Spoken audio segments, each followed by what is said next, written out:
And now, Jalen and Jacoby on ESPN Radio. When I pop the trunk, head to death. Y'all pop the trunk, I pop the hood. Now act stupid, I'll pop the trunk. Now give me your boom, boom. He's Jalen. First, everybody. What up, Dow? I'm David Jacoby. On the cool check-in. Center stage on the mic. And we putting it on wax. It's the new style. Uh-huh. We're Jalen and Jacoby. What do we do? We get a people what they want. Where my homie? Where they at? Where they at? Where my homie? Up to no good. Patrick Mahomes is clearly the greatest quarterback to ever play in the history of the National Football League. We can tell just on this 3-game sample size. He now, in this short season, is absolutely on fire. He's got Kelsey. He's got Hunt. He's got Hill. He's got Andy Reid dialing up the plays. The Chiefs look great. Jalen Rose, after beating the Steelers, defense could have been better. And with the Patriots loss, do you think the Chiefs are the best team in the AFC right now? I'll say that's reserved for the Jacksonville Jaguars, but the Chiefs are going to continue to improve defensively, and I am one of those I told you so guys. Mm-hmm. And I remember one of our colleagues, big shout out to him, Mike Sando, came out with his quarterback tiers. And we discussed them on our fine program. Mm-hmm. And you know where he had Patrick Mahomes ranked? 31st. I think he would revise that now, probably. He was sandwiched between A.J. McCarron and Josh McCown. What? Okay. And I clearly looked at their squad and like, wait a minute, hold on. You got Andy Reid. He's in his second year. They allowed him to bubble all last year. You mentioned Kareem Hunt. You mentioned Travis Kelce. You mentioned Tyreek Hill. Yep. You didn't mention DeAnthony Thomas, who's also explosive. They got weapons. They have weapons. And the ball just comes out of Mahomes' hand different. Like the ball just zips out of his hands. Tight spirals. He doesn't float the ball down the field. He just got a rocket for an arm. You know who he looks like in the pocket to me? And I don't mind being this guy. Who's that? I'm not saying he's going to have his career trajectory. Look like Aaron Rodgers to me. He looks like Aaron Rodgers to you. Look like Aaron Rodgers. Who a lot of people think is the greatest quarterback on the planet. He's upright, his body type, the way he had to zip on the football, the way he can make every throw. The accuracy downfield. He can move with his legs. The accuracy downfield is great. And I love Andy Reid. Andy Reid's got a new toy. Andy Reid was like, you know what was fun? Alex Smith was cool. It was all good It was just a fine. week ago. It was like, we didn't turn the ball over that much. And we had an effective quarterback. But he's like, now I got Patrick Mahomes. Like, we can do things now. And how about this if you're Alex Smith? Just think about this. When he's done playing, people are going to look back at his numbers and be like, he was one of the better, more productive quarterbacks of his era. Oh, for sure. And he got replaced twice under the same circumstance. When Jim Harbaugh saw Colin Kaepernick could have something special. Yeah. People forget they put him on the bench after an injury during the season on a productive team and ended up going to the Super Bowl. Yep. Okay, that happened again. It ain't like Alex Smith is just trying to find a job. He got a deal to go to Washington. Mm-hmm. Okay? And so for Patrick Mahomes to perform the way he's performed has been outstanding. Him and Ryan Fitzpatrick have really just set the league on fire these first couple of weeks. I love Ryan Fitzpatrick so much. Fitzmagic is back. Listen, I'm not going to lie. I was like, you know what? I've seen Fitzpatrick do this before. Maybe that game in New Orleans was a little bit of a fluke. Maybe, I've seen this. We've seen Fitzmagic have the Fitzmagical days, but he did not revert back to the mean. No. Not against the Super Bowl champions. Fitzpatrick had 800 passing yards in these 2 games. He has 8 touchdown throws in these 2 games, and he has a running touchdown. Fitzpatrick, not only that, this is what he looked like in the post-game press conference. The chains, the chest hair, the sunglasses, the jacket. I love Ryan Fitzpatrick so much right now. And first and foremost, I have to say this because I'd be remiss being somebody that loves hip-hop and the culture before mainstream America realized how influential it was and how financially viable it continued to move the needle. There are so many people whose reputations have been cascaded for Ryan Fitzpatrick to stand at the podium and do exactly what he did yesterday, looking like Conor McGregor, and I love every second. I love it so much. And the first time I saw it, I was like, that's not his chains. This is a joke. I was like, it's funny, but you don't spend $300,000 on chains just for a laugh. No doubt about it. And here's what he actually did beyond have 2 terrific weeks where his team is undefeated. He's thrown for over 400 yards. Saints defense and Eagles defense are not bad defenses. You know what else he used his Harvard education for and his personality to do?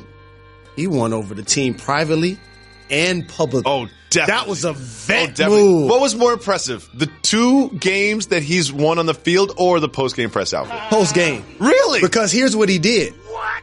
I put it on wax for the fans. And for the media that I can ball and we were undefeated. But now I'm going to show y'all that this is my locker room. I'm going to walk to the podium with D-Jack's gear on and have him stand off to the side as he's been explosive the first couple of weeks, caught a touchdown the first pass against his former team. I know he's enthusiastic about the job that I'm doing. I know that Deshaun Jackson was like, here's what you do. He's like, you put the chains on, you put the glasses on, and then you got to show the chain, so zip the zipper down a little bit. And then Fitzpatrick was like, no. I'm going down to the belly button. I'm going down to the belly button. I'm going to let it out with the beard and everything. I just love it so much. And, of course, the natural next thing to discuss is, how does Jameis Winston feel about this? What's Jameis Winston thinking? Are you going to start, are you going to bench Fitzpatrick if he continues this? Well, according to Peter King of Football Morning in America, shout out. Here's what's happened. Jameis Winston texted the receiver group in a little group text, and he said, awesome game, supporting them. How do you think Jameis Winston really feels as he watches these magical performances from Fitzpatrick and watches Fitzpatrick win over the nation with the post-game press out? He's kicking himself because this is how life works, young people. You make poor decisions in your personal life that bleed into your professional opportunities. And before you know it, you're benched for the first 4 weeks of the game because of that behavior. And all of a sudden, somebody physically has taken your job that people didn't realize was going to have the ability to. And when the coach came out initially and said, there's no guarantee that Jameis will start when he returns. Now there's almost a guarantee now he we won't. know he's not going to start when he's returned. And which already was an important year because based on that level of behavior and really good, not great productivity, leads the organization now to gauge, is he worth the issue based on that level of productivity he was giving us when we see Ryan Fitzpatrick is actually outperforming him and not giving us those issues. On the other side of the ball, good news for the Eagles. Looks like Carson Wentz might be ready to go in week 3. There's always bad news for Cleveland Browns fans. There's been 2 Christmases since they won a football game. And the ending of this game was so special. Look at my man, Tyrod Taylor. Deep! Look at this. This is just a prayer. Perfect ball, perfect catch. Tie game. All you gotta do is get the extra. Oh, Zane Gonzalez. And that he had already missed an extra point. Then Zane Gonzalez for the win. Missed. Or no, to tie to take it to overtime. Missed the field goal. Zane Gonzalez missed 2 field goals, missed 2 extra points. He said it was all on him. How bad did you feel for him as you watched? I feel so bad. I'm looking at the waiver wire and trying to see when his name's going to pop up. Yep. Because that's how it works in professional sports. I was just thinking, I was like, it is so hard to lose your job in one day without breaking the law. Like I could lose my job right now, no problem, but I would have to break a couple laws. Zane Gonzalez, just one day's performance. He spent his whole life learning how to kick that ball through those uprights. One bad day, and he's gone. He's terrible at his job. And also, it's just unfortunate for Browns and their fans, just the dubious nature that they continue to not be able to win games when they got a tie in the first week. That throw and that catch in that situation, I believe it was 4th down. Like, that was just absolutely nuts. I'm glad you went there because there are media types, and I know fans get emotional, that have come out and tried to pretend that now the Browns, based on what's happening with Gordon and what's happened with these first 2 weeks, should now play Baker Mayfield? Are you watching the game? What? Did you see that throw? Are you watching what is happening? Oh, no. Tyrod Taylor is not the issue. I mean, look at what Mahomes is doing. Dude, you know what? I always believe in rookies kind of redshirting, especially at the quarterback position. Like, as long as you guys are being effective, like Tyrod Taylor's been effective. You put him in. Nathan Peterman, not effective. You take him out and put in Josh Allen. Moving on, the Bills. They took out Peterman. Still didn't go well. They're losing to the Chargers. It's halftime. Vontae Davis goes into the locker room, puts on his street clothes, notifies his teammates and the team that he is retiring and that he will not play the second half of the football game. He released a statement saying that he didn't feel right being out there and that he has retired. Let's listen to his teammate, Lorenzo Alexander, discuss it after the game. Never have seen it ever. Pop Warner, high school, college, pros, never heard of it, never seen it. And it's just completely disrespectful. They didn't say nothing to nobody. You left? Yeah, you know as much as I know. I found out going in the second half of the game. Coming out, they said he's not coming out, he retired. So, Jalen, if Vontae Davis's team, the Bills, were playing better, do you think he would have done the same thing? No, but the problem is if they were a better team, he probably wouldn't be on the squad. Oh. So that's what happens in team sports. He didn't retire. He quit. You know when you retire? On days off. Mm-hmm. Before the game actually starts. Off-season. After the game. Yep. I know that his salary was guaranteed going into that week, but I guarantee you will look at the bottom of the ticker soon and watch how he will be forfeiting that game check and giving it back to the Buffalo Bills because he didn't complete the entire obligation of a player. And so this is why it's really tough to continue to perform at the utmost elite level because physically, psychologically, emotionally, you have to be at your ultimate best for you and for the guys around you. And how do you behave when you know that you aren't? That's really what that's really what allowed him to be in the situation to sit in his locker and decide, do I really want this? It feels like an emotional decision. That's the problem to me. It's an emotional decision. I'm sure that if he could go back in time, he would have played the second half and then after the game, gone to the franchise, told the franchise first, held a press conference, and then retired that way. Because now he's going to be remembered as the guy that retired at halftime. And it's two different things that take place. It's one, do I want this? Individual sport. And two, do I want it with these guys? Oh, yeah. He definitely, if he was on a different team and they were winning, if the Bulls beat the Ravens in week 1 by 40 points, because if they were up 50-0, he wouldn't have left at halftime. That's definitely what it was. He got frustrated. He made an emotional decision. Let's get to people doing it.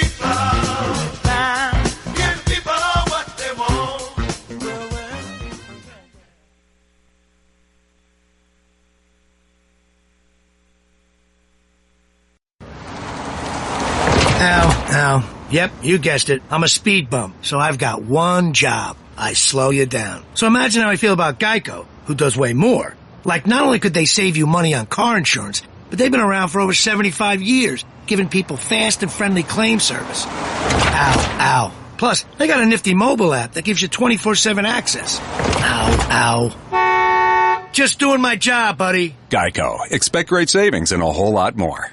On Saturday night, late if you're a parent like me, we had Triple G and Canelo Alvarez 2. We had a great fight. We had rounds that were clearly won by Triple G, rounds that were clearly won by Alvarez. There was a lot to discuss about this. It came down to a controversial decision that handed the fight to Canelo Alvarez. When they said his name, how did you feel about the decision and how you feel about the fight? Unfortunately, not surprised. And you're going to see a lot of people talking about this prize fight who really aren't veterans at attending prize fights, supporting the sweet science of boxing before right now. So they might not have a wealth of information to draw on.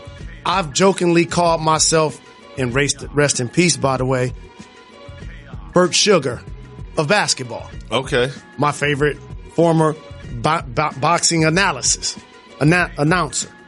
Here's what I'll say about the fight. What do you say, sir? It's unfortunate that going in on paper, pretty much everyone who follows the fight game felt Triple G could not win a decision. That's something that boxing is going to clearly have to fix. And people will say, why is that? One guy's 8 years younger. One guy's with Golden Boy Promotions. Yep. One guy has been hailed to be the next up-and-coming cash cow in the sport. And he has so many people in his age group that can now create mega fights. Versus Triple G, who's now being known for these fights against Canelo. Now, I'm not going to take anything away from Canelo. I was at his fight against Floyd, where he was clearly outclassed and almost seemed to fear that moment. It was never close. To now, where that was the best I ever seen him look. He looked great. He was aggressive. He was pushing the fight the whole time. He was in the middle of the ring the whole time. He was winning round after round after round. And then it looked like Triple G was tired. It looked like this was definitely going to go Canelo's way. And then I think it was the 10th round when Triple G stunned him. It was the first time that either boxer looked like they might go down. He stunned him. He hurt him. So how do you feel about Triple G clearly landing more punches, most of them jabs, and with only one who really hurt the opponent, but losing the fight? And I felt like that about the initial draw in their first fight, because Triple G threw more punches, landed more punches in that fight as well. And I agree with what you had to say about Canelo and how he looked, and his ring generalship was awesome. Like, it was a terrific fight. I'm like so many other people, like, can't wait for the trilogy type of thing. But if you are objectively looking at it, here are a couple of measures I like to go by. One, Triple G's the champion. Okay. Which means you should have to beat the champion. Sure. Decisively. Number two, I feel like he won more rounds. Three, he put the other fighter in more peril than the other way around. You just talked about it. If somebody was going to be knocked out or somebody was going to hit the canvas, it looked likely like it would be more Canelo based on the punishment he was taking. Especially those late rounds. And so if it would have been a draw, I would not have been surprised. If Triple G would have surprisingly got a decision in Vegas, unfortunately, I would have been more surprised. When I saw that it was going to be a decision, I knew Canelo would win. For me, before that decision was read, I was like, you know what? I'm fine with all three scenarios. I'm fine if this is a draw. I'm fine if they give it to Triple G. I'm fine if they give it to Canelo Alvarez. Like I'm not upset any way this breaks. But there is something about this, and this is why I'm always skeptical about the sport of boxing. It felt like the first decision kind of went the way that the sport wanted it to go. Look, we get a rematch. It's a draw. This is a big fight. It's going to go this way. And remember, you mentioned Canelo's 8 years older. So what's best for the sport? The guy who's on the way out get the decision, or the guy who's still in his prime gets the decision? It seems like what's best for the sport is for Canelo and Golden Boy to get the decision, and it goes that way. I'm not saying that this was, rigged or anything like that. I'm just saying it just sort of seems to go that way in this sport. Like, whatever's best for the money, whatever's best for the business is the way that the decisions go. Let me tell you two words you've never heard in the sport of boxing. Fighters Union. No. Because it doesn't exist. There's so many belts. There's so many governing bodies. And you know what else it is? So many judges. Let me just say this, and this will never happen. I just want to be like, if y'all going to fight again, I want to see someone hit the canvas. Like, we're not going to go 12 rounds. We're just going to go until someone hits the canvas, okay? Because I want to see one of these fighters. Because one thing I was so impressed by was just the amount, not just taking the punishment and not falling down, because we've all seen that, but just taking the punches and throwing counter punches. Like, they were both landing power shots and kept coming. They weren't getting stunned and kind of like going back to their corner and then regrouping and then coming back later, as you've seen fighters do a lot. They were taking punches on the chin and still being in the fight. Both fighters showed great ability to take punches and deliver them, as you mentioned, showing great chins, walking through each other's power shots a lot. And for Canelo, also, it was a time that we can now acknowledge that he was clean. Yep. So this was a new step for him also, for a guy who's had multiple allegations. He was rigorously tested before this. About how he was performing in the ring. But you touched on something that usually took place in the sport. Maybe it's because it was 15 rounds. Maybe it's because of a different climate. But when you start to have these mega fights, I just don't want everybody to get so used to the fact that nobody hit the canvas. Yeah. Like, there is something that fighters can do to decide either I'm going to get knocked out or they're going to get knocked out. Yes. Or we're going to have a decision. Yes. And so I appreciate that there's going to be an opportunity for a trilogy, but at some point, like some of the great fights in the history of like Hagler, Leonard, and Duran, and I don't want to date myself, but like at some point I would like to see that because it seems like they're going to fight for a third time. It does seem that way. I also like Triple G was like, I ain't talking to you, Max. He's like, nah, Max. Like, no. Not after that decision. We ain't talking. I don't want to talk to you. Next, seems like Jimmy Butler and Tom Thibodeau are going to talk because there's a meeting that's been set for today. And the Woj said this. Jimmy Butler's meeting with Minnesota management early next week. As reported, Butler, Tom Thibodeau have had a strong relationship for years, but there are organizational issues that need to be sorted. Source on the meeting, quote, whatever needs to be communicated will be. What needs to be communicated? Who called the meeting? What is this really about, Jalen Rose? What needs to be communicated and will be communicated since Jimmy Butler joined Minnesota, and rightfully so, one of the top players in the league, he's going to have more autonomy with the organization as a veteran. It's just how it works. Especially when the person that's running the organization signed a $50 million deal and is the head coach, Tom Thibodeau. Yep. And I know that he's not necessarily, quote unquote, the owner, but when you bring somebody on and give them that level of power. Who says what in this meeting? That's what that's saying. And so when the goals aren't met last year, they dealt with some injuries. They got bounced in the playoffs. Karl Anthony Towns had a dubious series barely made the playoffs against Houston. Jimmy Butler was hurt. And he challenged his young players publicly. Mm-hmm. Now, when you start to do that and Towns can get an extension and maybe they're trying to move Wiggins, he got a max deal. It creates a fracture that happened publicly that I've talked about on this program and exposes what was taking place privately. And if you're the organization, guess what you want Karl Anthony Towns to do? Sign an extension. Mm-hmm. You don't want him going back and forth in the media about shoulda, woulda, coulda with somebody else on the team.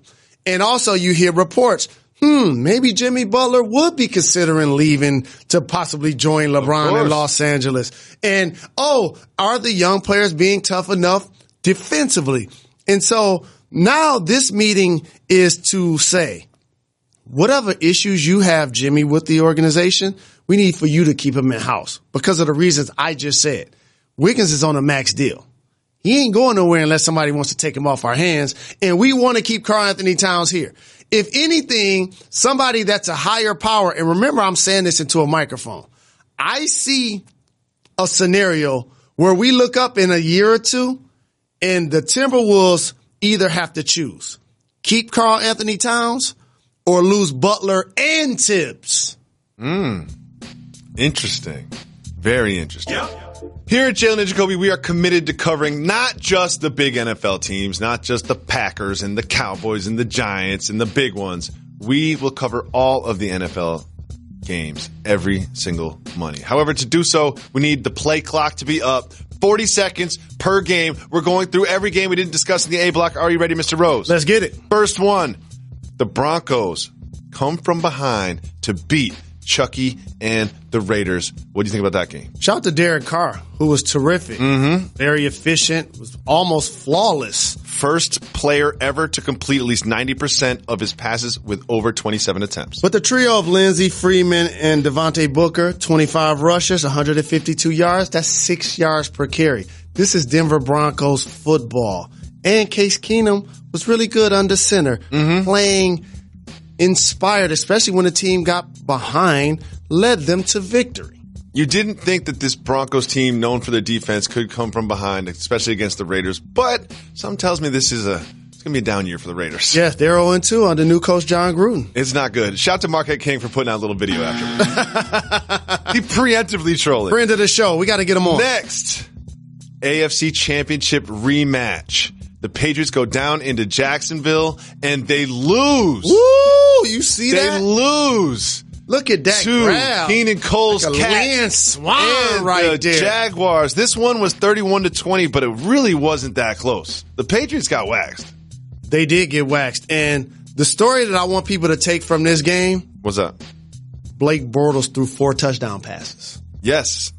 You're going to hear a lot of people talk about this contest, but they leave that part out. Mm-hmm. And what that showed me for a Jacksonville team that we clearly know they have a stout defense, Calais Campbell, Jalen Ramsey, but when they can actually play from the front and have their quarterback not be pedestrian, and they're looking to try to secure home field advantage in the AFC, his performance like that gives them confidence. The game between two teams that don't look that good, but you're going to hear a lot about this game. The Cowboys beat the Giants on Sunday Night Football. What do you think about this marquee matchup? It's almost like a prize fight, heavyweights. And all of a sudden, like Mike Tyson said, everybody has a plan till they get punched in the mouth. The Dallas Cowboys did that to the Giants first play of the game. Eli, but first possession. You got to block somebody. Like sometimes, like you can get by with a decent offensive line, but this seems to be a real problem for the Giants. A real problem. They just couldn't get anything done. You pay Odell Beckham that much, you got to protect the quarterback. But you pay Odell Beckham to get touchdowns. He hasn't scored either game. You hope Saquon Barkley is going to get you 100 yards rushing. Mm-hmm. That didn't do it. You're investing resources into those players, which now cripples your offensive line. You need a line to get both them off. Next, you have the Vikings and the Packers. Game goes back and forth. Intense national football game. Two big teams, two of the best teams in the NFC. Ends in a tie. A lot of people questioned him when he was in Washington. And I've tried to tell people, Kirk Cousins can ball. Mm-hmm. So, I know that there were some issues happening there where that team wasn't able to achieve a level of success. But he was going toe-to-toe with a hobbled, albeit, Aaron Rodgers. And so the controversial call was the one on Clay Matthews. The Packers won this game. That call on Clay Matthews, there's hey, was it helmet to helmet? Nope. Did he land his body weight on him? Nope. What was it? And the referee said he lifted him up and then dropped him to the ground. No, he didn't. He tackled him. Honestly, Clay Matthews is I'm not sure what I'm supposed to do, and I'm not sure what he's supposed to do either. That was a terrible call. Should have been an interception from Jair Alexander. Thielen and Diggs. I love that catch. Terrific that catch combination. At the end was crazy. Next, we have the Dolphins beating the Jets. So, people are going to talk about the progress of Sam Darnold. Mm-hmm. But what gets left out is they lost the game. Yeah, they did. And for Miami, a team that's still searching for an identity, it was important to not allow one of their foes to get a victory against them in that manner. Now, Todd Bowles is one of my favorite coaches. However, I just want to make sure I pay homage to the Dolphins. This is one of those teams and one of those games for national consumption would never get discussed. Teams would never get talked about. Nobody's never going to say the name Ryan Tannehill until right now. The Dolphins are undefeated. Ryan Tannehill had 44 yards rushing. The Jets team had 42 yards rushing. Next, this game was a blowout. The Rams, one of the best teams in the NFL, going against the Cardinals, one of the worst teams in the NFL, 34-0. Jalen, what do you take away from this if you're a Rams fan? My takeaway from this game, it's one thing when players do it in their prime, like Kevin Durant lost playing with OKC, and he went to the Golden State Warriors, the team that eliminated them. Mm-hmm. So I wouldn't root for an Anthony Davis to leave so early in his career. I know where you're going. But when you played as long as Larry Fitzgerald, I want him on a contender. Oh, I thought you were talking about David Johnson being wasted. No. You got to get Larry, but I do like a team just kind of riding, you know what I mean? Come on now. I need to see him with the Patriots. I need to see him somewhere else. That's what I took from this game. We're going to talk about the Rams a lot this year. Yeah. My pick to win the NFC. We'll talk about the Rams every week. Yeah. We'll talk about them every week. But the Cardinals just seem like, oh, that's a win. It just seems like if you're playing the Cardinals this week, it's a win or a trap game. Next, big matchup. Didn't really see, this is a big matchup. The Falcons going up against the Panthers, and the Falcons handled the Panthers pretty easily. Matt Ryan, how about a guy that hadn't scored 2 rushing TDs since college? Just think about that for a second. He's led a team to a Super Bowl. He's been an MVP of the league. And for a team playing without Freeman, Coleman still got him over 100 yards rushing, spreading the ball around. Good to see really get a touchdown. Atlanta is explosive. And so when we see them hitting on all cylinders, it's really good to watch as a fan. For Carolina, it sends them soul searching. It's really important for Cam and them to get it together going into next week. Cam he's starting to get that chemistry with McCaffrey that I like. McCaffrey had 14 receptions, had 139 yards from scrimmage. Like, I think that's going to be a key to them being successful. No Greg Olsen. Moving forward. Really a big one. Oh, did you see the Lions game? They played? Weekend, yeah. They had a bye week. They played the 49ers. The 49ers. They lost to the 49ers. That didn't happen. They lost to the 49ers. Do you remember when you were talking about the Lions making the playoffs and rawr and all this? I haven't heard a single rawr. Let me tell you something. Year long. Let me tell you what I've taken from this game. I'm listening. Let me tell you my takeaway from this game. I'm listening. The one time we could have went to the Super Bowl, this was early 80s. We just beat Washington in the playoffs. What are you talking about? The early 90s. Okay. I'm telling you, the only time the Lions had a chance to go to the Super Bowl, it was early 90s. We beat Washington, and then we played against the 49ers. We should have beat them as well. Eddie Murray played with us for 2 decades, missed like a 42-yard field goal. That's what I took away from yesterday. That's what you took away from yesterday's game. From Lions and 49ers matchup. Okay. That's what it reminded me of. Okay. This might be the 49ers' only win this whole season. Next. The Titans beat the Texans. Sean Watson doesn't look like he did last year. So those 6 games, we caught the league on fire, and then he dealt with an injury. But I want to also acknowledge the defense didn't look as stout as it should either. I haven't been hearing about J.J. Watt dominating games or Jadeveon Clowney dominating games. I haven't really heard a lot about that. Props to the Titans. Because this is one of those games on paper. We all thought they were going to get waxed. We didn't know which quarterback was going to start because Mariota was dealing with injury leading to the game with his hand, that type of thing. Playing Yo Gabba Gabbert. That's a professional Yo Gabba Gabbert. W for the Titans. And it shows me one thing that can't get overlooked. They're clearly well coached. You see that fake? I did see it. Come on. You can't leave it that open. You just can't leave the gunner that open on a punt like that. Open. That was ridiculous. Imagine if he'd have dropped that. And finally, 2 teams that you won't hear being discussed a lot this season. With that left. You won't hear that. You won't hear these teams discussed a lot this season. Is the Colts beating the Redskins 21-9. So the Washington had the worst loss of the weekend to me. I was going to say Carolina. No, but they were in it. Like Washington, and we talk about when you root for your favorite team, always say, like, what's our identity? Like, is it going to be the line of scrimmage? Is it going to be our run game? Is it going to be our quarterback play? Is it going to be our defense? Is it going to be the genius of our coach? When I watch them play, it's just like, I don't know what they're trying to get accomplished. And it shows in their results. I like Alex Smith. He's a dink and dunk type guy, but it doesn't really, scare the defense. But shout to Eric Ebron. He played for my Lions. He took a lot of heat. It's great to see him being productive under a great quarterback in Andrew Luck. Andrew Luck is back. He's looking okay, but he doesn't look like the old Andrew Luck. Whether it's running a route or swinging a bat, in sports, timing matters. The same thing applies for feeding your lawn with Scott's, and fall is the best time to feed because of the cool air and warm soil. That's why you need Scott's Turf Builder Winter Guard, the best product for fall feeding. Just one more feeding gives your grass the nourishment it needs to recover from the wear and tear of summer. The end of the season is when championships are won. So get a championship quality lawn with Scott's. Feed again this fall. It's the perfect time to grab a bag of Scott's Turf Builder Winter Guard. This is a Scott's Yard. We want to give the people what they want. We're going to hit some voicemails. Call 985-80-JALEN and give us voicemails, and we will answer them on the program just like this. Yo, Jalen and Jacoby, what up, though? This is D from Tennessee. Got to give a shout out, Reggie. Shout out. Go ahead and put me on. But Jalen, Jacoby, I know you guys have heard it. Kill shot, Eminem. Please.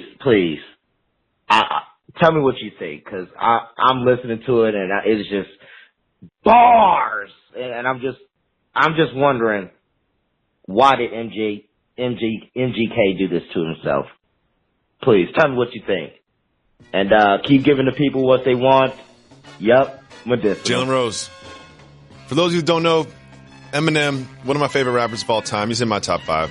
I love Eminem. He came out with Kamikaze. Kamikaze, excellent. I listened to it on Friday again, all the way through. on my way home from work, and Friday was basically a response to Revival, response to his critics that didn't love Revival, and it's excellent, it's passionate. Eminem's great when he's angry, and he dissed everybody. He's either dissing you directly by saying your name, or he's sub-dissing you if you're in the game. Yep. And one of the people he named was Machine Gun Kelly. Machine Gun Kelly had a quick response, filmed a video, and it was pretty good.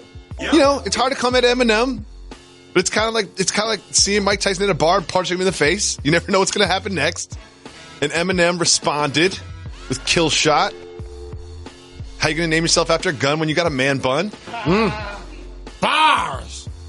So I'm glad you went there. For those that don't know, and as a television personality, podcast, radio, you have to address the audience like sometimes the people are hearing for the first time.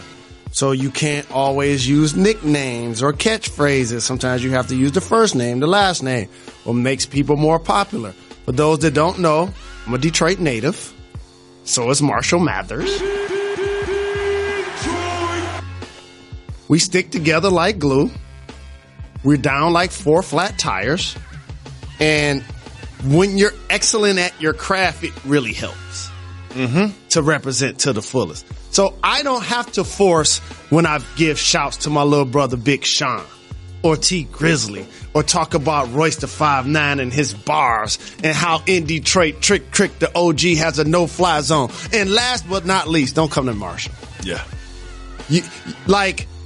I remember when he gave my wife a shout out in a record and people tried to take that as, oh, maybe there's a fracture in the Detroit city love. And I came on this program and let everybody know he's not going to talk about holding hands walking in a park on a song. No. That's just not what he does. He doesn't talk about his mom like that. No. He doesn't talk about his ex like that. No. He doesn't talk about anyone like that. And I made sure during that period of time, I also said this. Even I didn't want to be on the receiving end in those bars. No. Okay, so even if I wanted to stick my chest out and feel myself in, I'm going to defend the honor of my bride, not going to be able to do it. And Eminem even said, he's like, this is basically a win-win for you and a lose-lose for me. You come out and you diss me, I'm going to come out and I'm going to diss you, and then more people are going to have your name in their mouths than they ever did before. That's exactly what happened with Machine Gun Kelly. Correct. Machine Gun Kelly's song wasn't bad. It's just that he's Eminem. His is gonna be better. David Jacoby said it on this program. There are certain people that we cover for public consumption. It's better when they're upset. It's better when they have a chip on their shoulder. Yes. Yep. It's better when we're talking all week about whether Aaron Rodgers is gonna play or not, and I speak into a microphone. He ain't gonna be playing. I wouldn't put him out there. No, and he plays. And then people tweet at Jalen, you were wrong. Well, I wasn't wrong. He still was limping. I still wouldn't have put him out there. I love how you're like, no, I wasn't wrong. You said he wasn't going to play. He played. That's wrong. Well, here's what I would not have put him out there. That's just fine. like if I was Machine Gun Kelly, I would not have come back at him. No. I would have let it go. Just let it go. And I thought that Eminem's response was pretty tame considering. I've heard some Eminem diss tracks before. And he usually goes personal and has some research. You know what I mean? He kind of goes the Meek Mill route, like, and the Pusha T route. Like, I really know some things about you that I'm going to put out there. And the thing that can't get lost in the new Kamikaze project, and he's a friend of this program, is that my brother Royce be on tracks holding his own, if not winning, bar battles constantly. I will say this about that one track. On Eminem Records. That track, you can tell they both stepped their game up for each other. Correct. Like he was in 4th gear for all the tracks by himself, but he was like, me and Royce are doing one, I'm going to be in 5th gear. And I've heard a ton of Royce verses, and Royce was like, this is going to be like a surprise M album. Like, let me spend an extra 2 days with this verse instead of just like laying down whatever first comes in my mind. But also, this also had people talking about like what were some of the greatest diss tracks or situations from them of all time. Let me just be very clear speaking into a microphone. The greatest entity that resulted from a dope diss record was called No Vaseline by Ice Cube. Which is your opinion. If you're old enough to remember, the influence of NWA, which I am, and when we talk about some of the greatest groups of all time, they will be at anybody's top 2 or 3. With Outkast, with Tribe Called Quest. And if you're not old enough to remember NWA, you definitely remember The Chronic. And The Chronic was a lot of Eazy-E dissing on there, too. Correct. And the reason why I went to the Ice Cube track and made sure I acknowledged this, because not only was it a dope diss record, and by the way, I was still an NWA fan when he left. Like, when they came out with their Cube diss track, I was sneakily listening to it. Here's one thing about and loving this: it. you don't have to pick sides. You can just Correct. enjoy it. You can just sit on the Yeah, sidelines. When Nas and Jay go to each other, I don't have to be in one of those two camps. I'm just a fan of the art. And all I know is no Vaseline and ether, 6 in one hand, half of the other, dozen in the other. But you know Two what this ain't? dopest diss tracks. This ain't that. You know why? Because Eminem is rungs and rungs and rungs over Machine Gun Kelly on the ladder right now.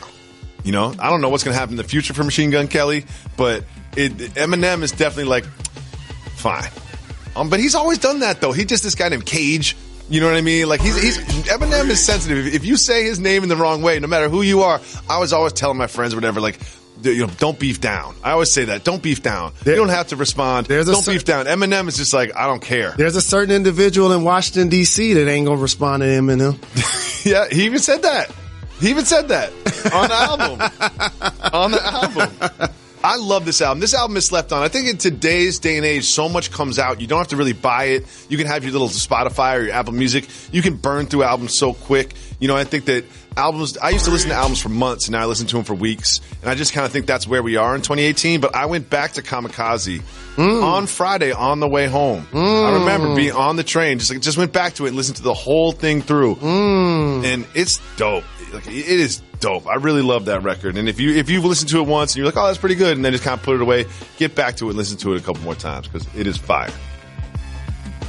I just keep telling people, I don't want to make Eminem's album and his diss track about how Detroit, it's our turn right now, but I can't ignore it.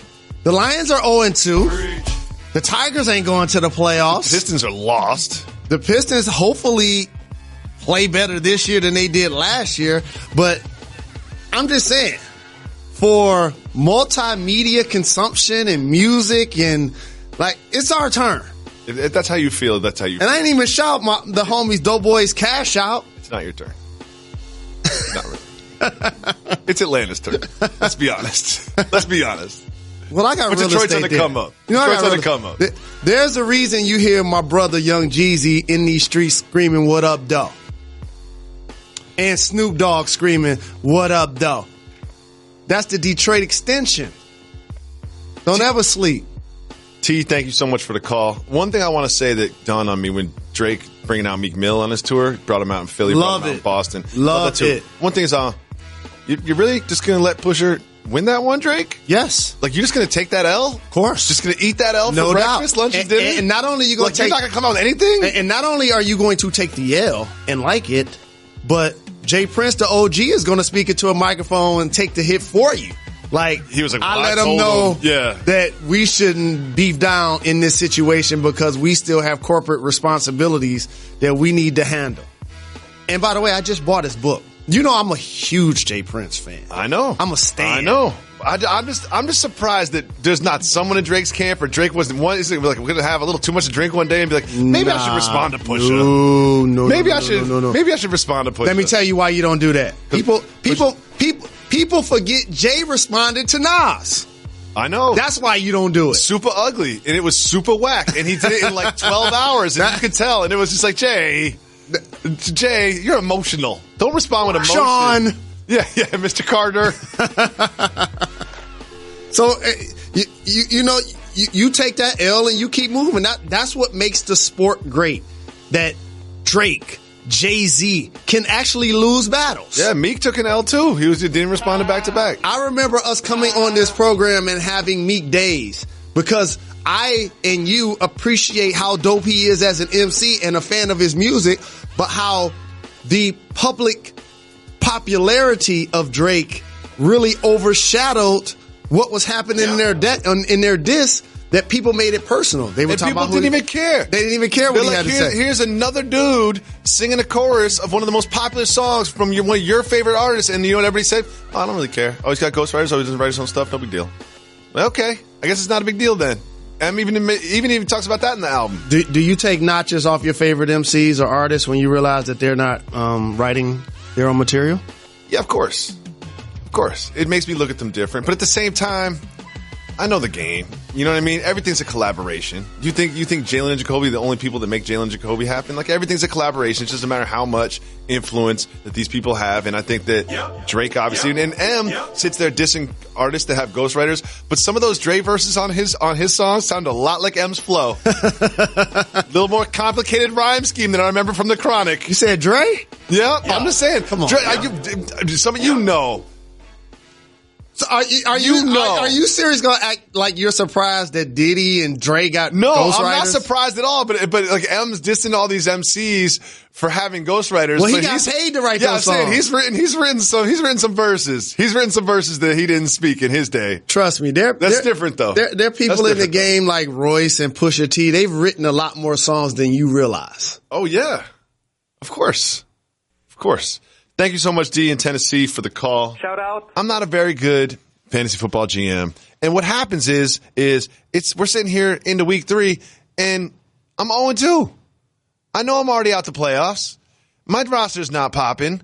So I'm kind of bored with fantasy football already. And we're only through 2 weeks. Well, guess what? On FanDuel, you draft a new team every single week. And it's not complicated. It's never been easier to play. So get involved with FanDuel right now. If you're like me and you love the thrill of drafting, you love the thrill of having stakes on the games, you can draft a new team every single week. And there's something for everyone there, and there are more ways to win than ever. They've got a new tool called Guru to help you pick your lineups, make you smarter, beat your friends. And they made it so easy to find your friends because you can challenge them and play head-to-head contests for cash or for bragging rights. You should do this. I love FanDuel so much because I can just go head-to-head with one of my friends. Isn't it so much fun when you see you're playing one of your best friends in your fantasy league? You guys talk about the game going into it, maybe even put a little side bet on it. Guess what? You can do that every single week with FanDuel. And even better, new users get a $20 bonus when they make their first deposit on FanDuel. So go to FanDuel.com/Jalen. Maybe you can find me on there, and we can go head-to-head. You get $20 with your first deposit on FanDuel. Go to FanDuel.com/Jalen. And if your fantasy teams are as bad as mine, jump on FanDuel. You get a new team every single week. FanDuel.com/Jalen. Not everything in the world of sports is worth discussing. We're not going to force topics? We're not going to force topics. Yes. So, I'm going to tell you what the topic is. If you want to discuss it. Big Ben's last year? You say, hit the brakes if you want to discuss Big Ben's last year. And if you don't, you say, keep it moving. And me, you, and Method Man, keep it moving.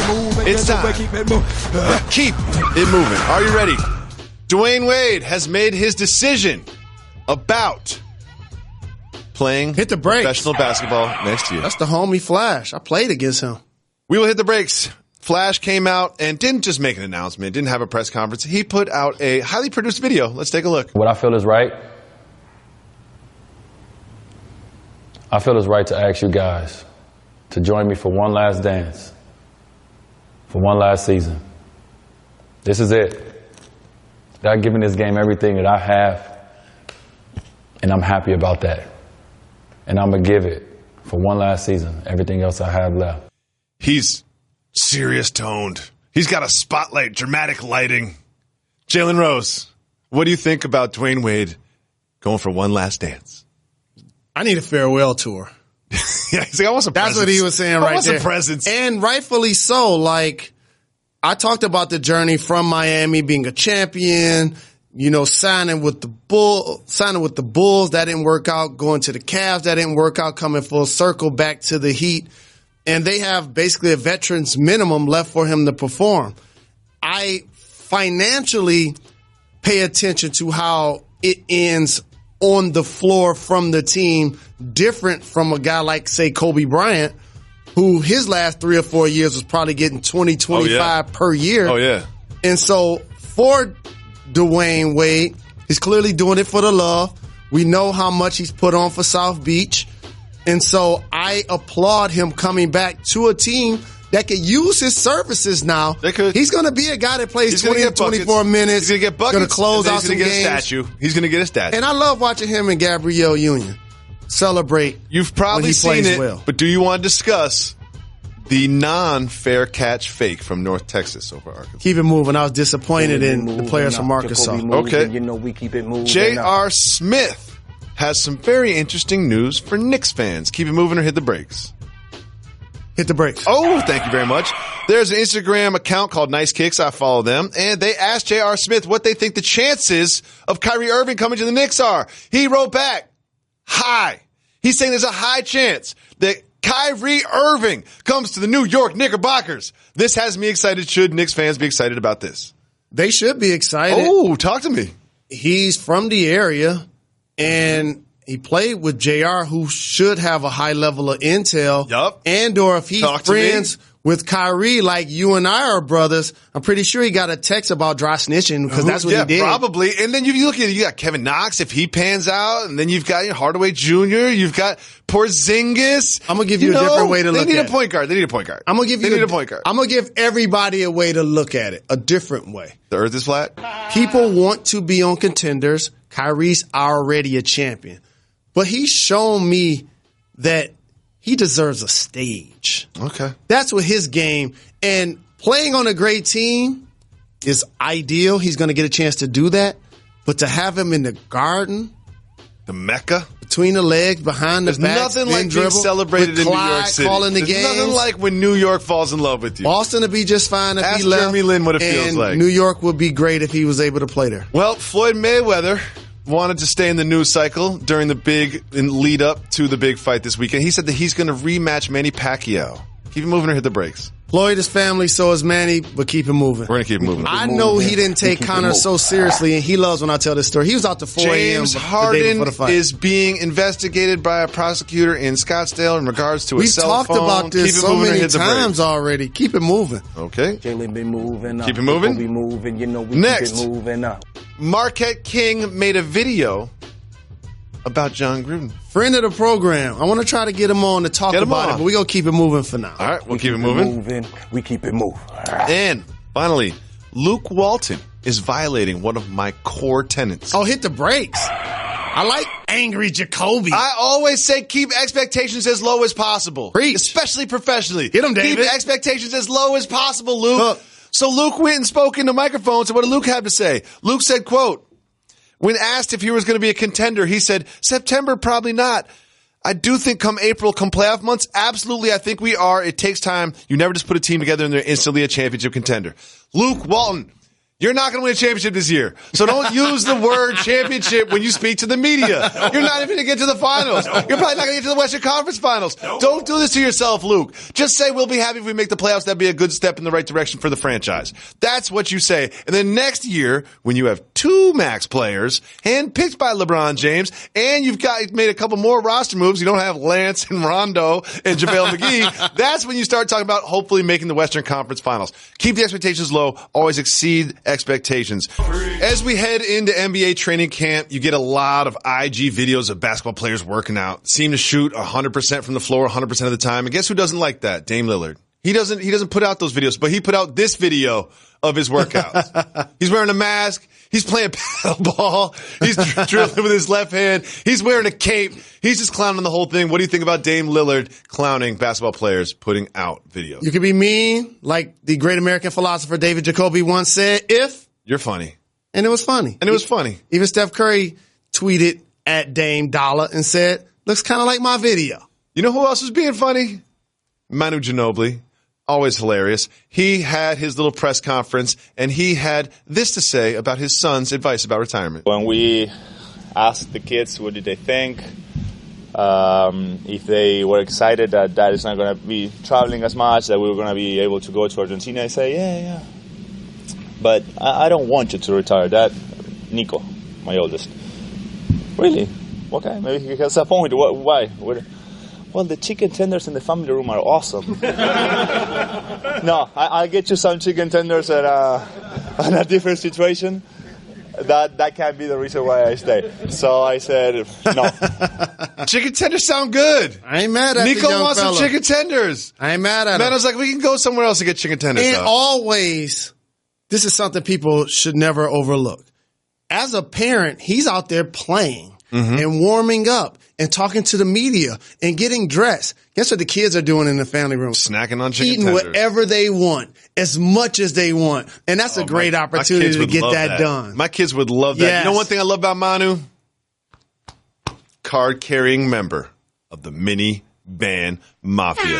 Jalen Rose, I know you're a big fan of the show Jersey Shore. I'm a big fan of it. And one of the stars of Jersey Shore has parlayed his reality television stardom into a great DJ career. Here's a picture of him in Indianapolis rocking the crowd and also rocking the throwback Jalen Rose jersey. What do you think about that? That's much love. Everybody that can hear my voice, make sure you add him on his social media sites. Mm-hmm. Make sure that you allow him to know that we gave him love on this program. Well, so he gave you love, right? With his forum. He was like, people are fans of mine, and I'm going to wear a Jalen Rose jersey. It seems only right that you return the favor by showing him the love of wearing his hairstyle. Like, don't you think that would work? That will not work. What do you mean? But I'll do something else. You ready for this? What's that? DJ Pauly D. I know you're on tour. I know somebody opens up for you. DJ Motown Clown is available. Oh, the Motown Clown is available? See, I don't know if there's an intersection of the two circles of the type of music that you like and the type of music that crowd likes. You underestimate me. Underestimate me. You know what? I've never underestimated you, Rose. I don't think that's ever happened. Can we show the picture of him with Pauly D's hair again, I knew please? he was going to do that. Can we show it again, please? I love it so much. I know we do a lot of laughing and joking on this program, and the only way for your voicemail to be played is to shout out Reg, but I want to do a different shout out, and that's to his father, who's been dealing with some issues health-wise. He's feeling a lot better each and every second, minute, and day. We know he's going to respond stronger than ever, rocking his Yankee cap, knowing that Aaron Judge is back with the squad. So just wanted to make sure from the Jalen and Jacoby family, we gave you some big ups, Pops. No doubt. Shout out. Mr. Hooks. We appreciate our callers. We'll be taking more cultural or regional calls. We're going to make that into a TV segment. We always like it when our fans chime in. We can come up with the topics ourselves, but it's best to hear from you. The hot sauce one was fire, pun intended. So don't forget to call 98580-JALEN. And ladies. Hey, ladies! We need you every Wednesday. We do Women's Wednesday on Jalen and Jacoby, so we need your voicemails. Call 98580-JALEN and leave us voicemails. Ladies, make sure you give Reg a shout-out, and you will get on the show for sure. Shout-out. Right now, we're taking all callers like this one. What up, though? It's Big O from T.O. dropping y'all a line. Shout-out, Reg. Speaking of The Hobbit, I got a question I really need to ask y'all. I really need to answer because it's pressing. It's urgent. Jean shorts on a man. Regional, cultural, universal. I'm a man of a complexion similar to Mr. Jacoby's. A girlfriend of mine, not the complexion of Jacoby's, says it's cultural. So it's got me in a crisis because I don't know what the good shorts are to wear now. Is there any good shorts on a man? That's question 2. So I hope you consider this question and I could get some answers in the short term or the short term. Great question from the Big O. Shout out. Jean shorts. I have to qualify this. Cut off jean shorts are cultural. Yep. Jean shorts are universal, but you really have to know what you're doing to pull them off. Cut off jean shorts, cultural. If they've got those little white strings at the bottom and you clearly took some scissors to something, those are cultural. Those are definitely cultural. But if you've got some big old baggy jean shorts and you're wearing a jersey and you've got some chunky high tops, that's universal. Yep. I was trying to dissect as somebody that wore shorts for a living, 13 years in the NBA, 3 years in college, 4 years in high school. Do I wear jean shorts? Did you just admit that you got paid in high school and college? No. Oh, okay. Sorry. I'm trying to think. So I have khaki shorts. I have jean shorts. I don't have any jean shorts. I know you don't. Do you know why? It's cultural. Yeah, that's cultural. That's why. I don't have any culture. I don't have any jean shorts. The more recent times I've seen them worn were by women. Oh yeah, women. All shapes and sizes of women. I had some though. There was a while there where I had some like big, huge, baggy Tommy Hilfiger cargo jean shorts. They go great with Timbs. Yeah, like that kind of look. Like that was in for a while there, early 90s, late 90s, but that early was also aughts. the time where TLC was walking around with condoms on their forehead. It was a different time. But right now, in my rotation, 0 jean shorts. If someone gave me a box full of free jean shorts, I would gift them to other people or bring them to donation. However, Big O has another question. Soft move or boss move? I added that part, Big O. Shorts on a man. Boss move. I wear shorts. Yeah. If it's hot out, I just chasing my kids around. As a basketball player, you wear them as a trade. Course, but I think he means more like khaki shorts. Sort of, you know what I mean? Kind of like, yeah, you got to wear shorts. If it's hot outside. If it's hot out, sometimes, because I don't really wear a lot of like khakis, so I'm either wearing jeans, and if jeans on a hot, humid day, then as a sweaty dude like me, that ain't gonna work. That ain't gonna work, Big O. Shorts, yes. Jeans. Where's Big O live? Shorts, cultural, Toronto. So he understands about different changes in climate. We're dressing for the summer, dressing for the winter type thing. Mm-hmm. So I understand where he would probably say that. But trust me, Big O, in places like Vegas and Los Angeles, where it's in Phoenix, where it's scorching hot most of the time, you got to incorporate some shorts. Yeah, you got to. Yep.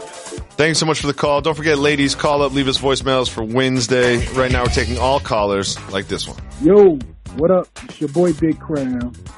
Shout out to the whole Twitter crew, everybody on Reddit. Shout out to Reg, of course. I got a question. This is Cultural Regional. I'm 36 years old. I'm obviously Jalen's hue, color, whatever. But I received a bathrobe for the first time. And I'm wondering, is that cultural reason, or is it circumstantial?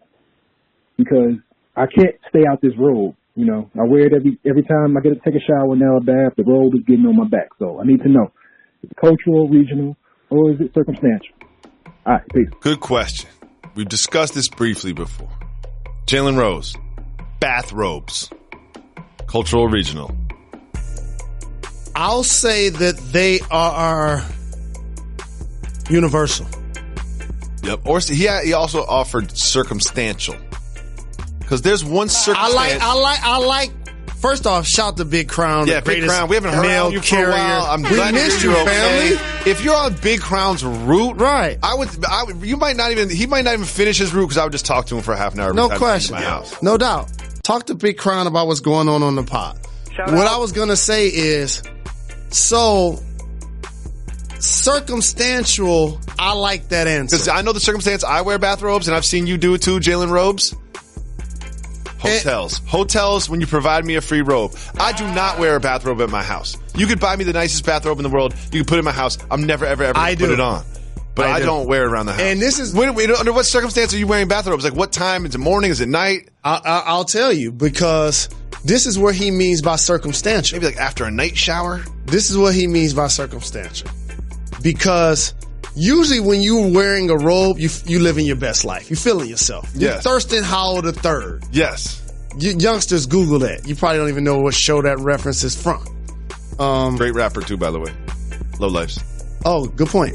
And so Gilligan's Island was the show. And so usually when you're wearing a robe, it's almost like prosperity.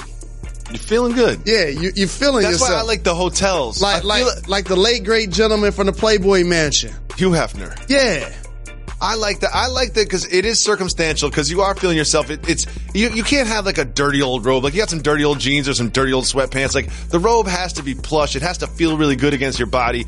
And I kind of feel like my favorite Jalen Robes story is when we were in Austin with Bill and you had a patterned robe and we started calling you Prince Jaleen. You were just walking around in a robe all day, taking naps outside in the Austin sunshine. That was great. I would bet, and somebody that's way smarter than me should do some analytics on this and prove me wrong. I wouldn't mind to be proven Advanced wrong. robe data? Everyone with a black car wears a robe. Really? Yeah. I don't have a black card and I don't have a robe. I don't wear robes. I don't wear robes at all. You get a black card, you get one. Okay. Can I get it in your name? You got a lot of people that you're trying to put on the card, too. Yeah. You got a big family. I want to thank everybody for calling in, especially Big Crown, one of our associate producers. No doubt. Don't forget to call, leave voicemails, cultural, regional questions. We need those. We're putting those on TV, and just general questions. And, of course, ladies, you have all Wednesday. And don't forget to follow us on Instagram, Jalen versus Everybody, Jacoby Juice, and Jalen and Jacoby. Shout out to Kayla Johnson, doing a terrific job with our social job. media. We'll be back Follow tomorrow. her, too. Why's that, Reg? We're not done. We're not done. Got to give the people time. Give people what they want. They my little guys. I love them.